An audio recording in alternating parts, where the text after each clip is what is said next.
We partnered with aerospace experts at the University of Washington, NASA, and Boeing on the design of our hull.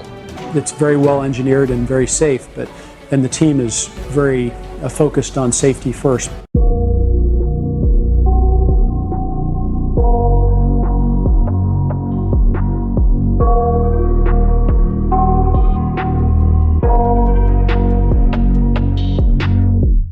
I got nightmares in my head, I fear that the thoughts build up until I can't hear, that my mind fills up into a creature, and it haunts me somewhere much deeper. Hello and welcome to True Crime Rocket Science, the most authentic voice in true crime. OceanGate and NASA signed a contract in early 2020. The contract specified that NASA would manufacture a scale model of OceanGate's carbon fiber hull Titan submersible. NASA's brief was to do ultrasonic testing on this scaled-down model to ensure a quality build. According to Insider, quote, OceanGate, meanwhile, would provide carbon fiber material for the model's construction. That is at least according to the contract. We know this because Insider made a public records request of the contract in question. So, doesn't this mean OceanGate and NASA were working together after all? That's a yes or no question. Before we get to that, if you haven't subscribed to the channel, please do. If you're someone who's been following the Long Island serial killer case, I'll be doing a update on that in the next couple of hours. If you're enjoying this episode, please like, share, leave a comment. You can also hit the thanks button. And let's get started. The answer to the yes or no question, were OceanGate and NASA working together after all, is yes and no. Yes, technically there were contracts that show NASA was going to be involved. But no, technically NASA was going to be involved in testing a scale model, not designing or testing the actual submersible. Oh, that's according to NASA. If we go to this article from Insider, and I'll put a link to the article in the description, it says, quote, according to internal NASA emails obtained by Insider through a public records request, a NASA staff member wanted to make sure other staff knew that while NASA had originally agreed to help OceanGate build a scale model of the hull, it had not agreed to help build the operational unit itself. It's important to stress that it was OceanGate who came up with the design. NASA's involvement, it seems, was limited to testing whether the design that OceanGate came up with, whether it worked, and by implication, certifying it. When that didn't happen, it seems Stockton implied NASA's involvement anyway. And you just heard a promotional video where, right at the beginning of that video, you have a NASA astronaut talking about the engineering of Titan and basically declaring it safe. Now, some might argue that Stockton stretched the truth.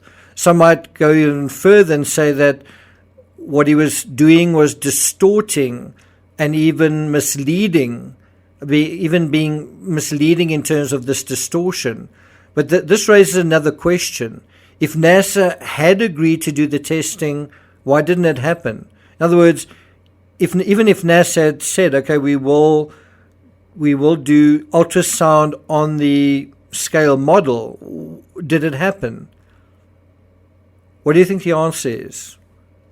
Well, the answer to this riddle... Time. The answer is time. Early 2020, to be precise. Early 2020, when the contract was signed between these two entities, well, that was slap bang in the middle of COVID.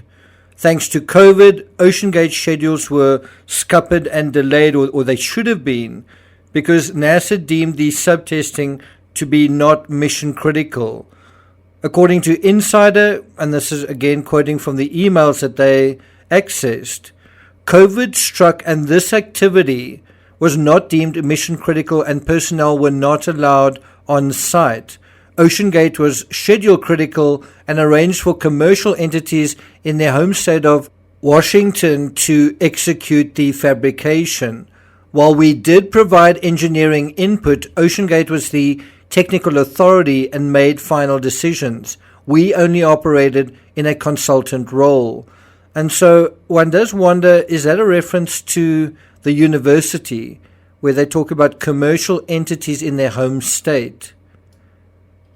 In other words, OceanGate, already 11 years into a venture with no profits to show, seem to have gotten themselves into a quandary by marketing themselves as ready and selling tickets, but without actually having the experimental craft properly certified.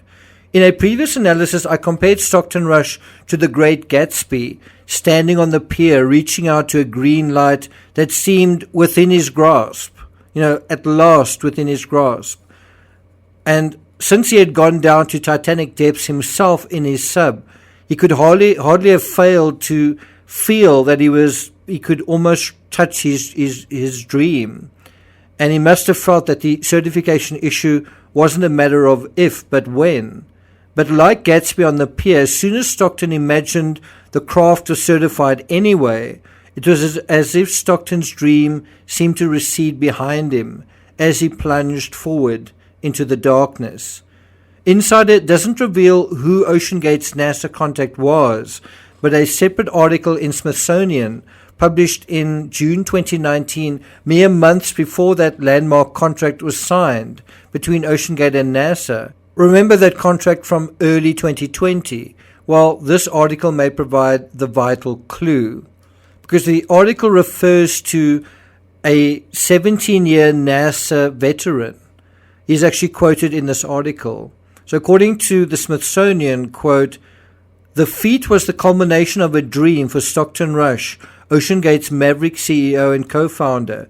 And then this is quoting from Scott Parazinski, the NASA veteran. "Stockton is a real pioneer.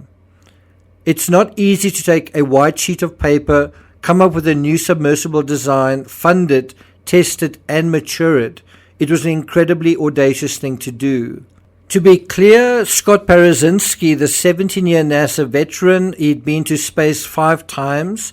He'd summited Mount Everest, and he describes himself here as a consultant on the Titan expeditions. Now, if he's a NASA veteran, isn't he a NASA consultant? Now, although I can't prove Parazinski is the NASA consultant, and it's possible he may not be, we know that Parazinski featured prominently in some of OceanGate's promotional material. And of course, although that promotional material has since been removed, you can actually see him on camera talking about the engineering and the safety of the Titan and the OceanGate expedition engineering and infrastructure and the technology going into it. So Parazinski, featured on the promotional videos, was among other guests and crew members who gushed about the $250,000 experience. And the critical thing is that this video was published 2 months before Titan's fatal mission. So the question really arises, was a NASA employee kind of responsible in a sense for luring people into the whole thing? And was one of those people Hamish Harding? Did he see this promotional video and think, well, if there's a NASA guy that is supporting this, and also PH Nargile is also in that video saying that what he liked about the craft was how simple it was. The sub, for me, it's very well done because it's simple. Generally, they have a lot of equipment and a lot of switch. And on this one, you don't have, because you work with a screen and with a keyboard, and it's very easy to do that. You are not only a passenger seat and waiting that the time is running and just looking outside. You can do something inside. You can be really a member of the team, and that's great. But coming back to NASA, the question is Parazinski this person that basically is giving credibility to OceanGate and to the Titan submersible? In other news articles, Parazinski refers to Stockton as his friend. So here's a theory. Did Stockton interpret, in a sense, his friendship with a NASA veteran as a sort of default relationship with NASA. I suppose one could argue it's semantics, but NASA clearly have argued back. According to Insider, quote, Parazinski and others in the video all spoke highly of the safety measures involved in the experience in the video posted in April, just months before the tourist submersible with 5 people on board went missing on Sunday. Excuse me, I think that was actually published in Smithsonian. Interestingly, the Smithsonian article talks about Titan's intentions to do a certain number of dives in the summer season of 2019, shortly after the PR push, only for the publication to print a retraction some days later, and that is at the bottom of the article. They say, editor's note, June 27, 2019. In June 2019, OceanGate postponed its planned Titanic expeditions after failing to secure proper permitting for its contracted research support vessel. The Titanic expeditions are currently being rescheduled for summer 2020. So at that time, summer 2019, they'd failed to get proper permitting for the contracted research support vessel, and now they were trying to get perhaps permitting for the craft, for the submersible, perhaps from NASA. We saw something similar with OceanGate's articles in GeekWire between October 2019 and October 2020. This whole idea of setting up a schedule, talking about it in the media, only to have the next article tell a totally different narrative. And then in the February 2020 GeekWire, this article reported on NASA's involvement. And this is a quote from that article. NASA also claims to benefit from the partnership as it looks into new breeds of pressurized spacecraft and space habitats for use in Earth orbit and beyond. And so this is a quote now from John Vickers, Principal Technologist for Advanced Manufacturing Technology at NASA. And this is quoted in February 2020 GeekWire.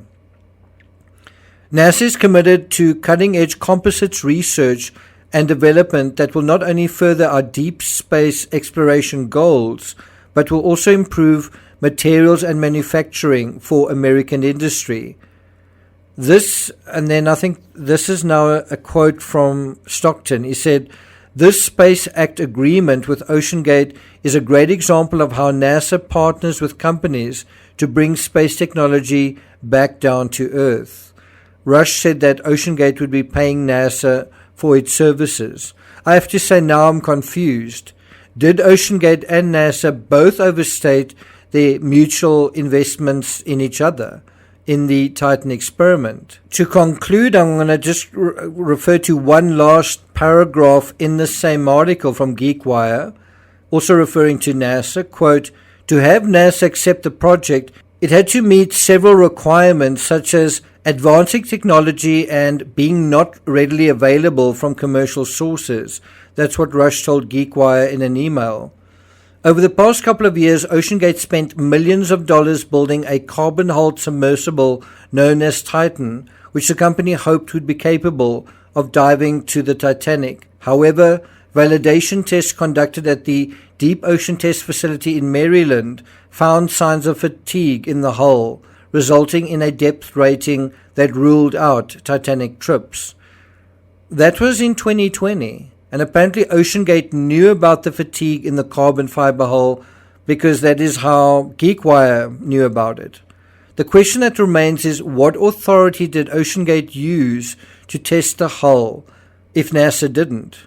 And which authority did OceanGate use to improve on the original design, which was defective ultimately in 2020 and 21, if they didn't use NASA? So who did this testing of the scale model that NASA was supposed to do? That's the question. Thank you for listening, and I'll see you guys next time.